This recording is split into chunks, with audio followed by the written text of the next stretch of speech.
The last thing I want to highlight, and this didn't come out in the documentary, but I'm sure all of you share my absolute deep respect and admiration for Ma Jun and Jia Hao, the environmental activist who began the documentary and the pediatrician who ended the documentary. Now, we didn't get a sense in the documentary as to whether either of them have experienced repercussions or harassment or danger because of their obviously very brave work in China.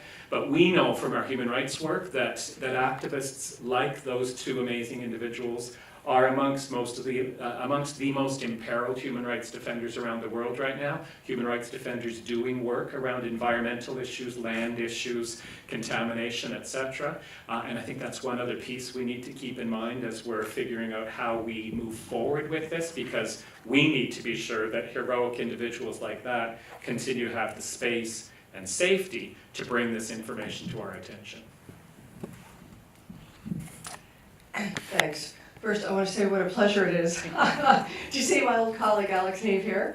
Many, many years working together in Amnesty International. I've moved on from my position there, but it's really nice to come together again. Just following up on a couple of things that have been said. One with respect to attacks on environmental rights defenders. Last summer, the UN Special Rapporteur on Human Rights Defenders had as the focus of his report to the United Nations attacks on environmental human rights defenders.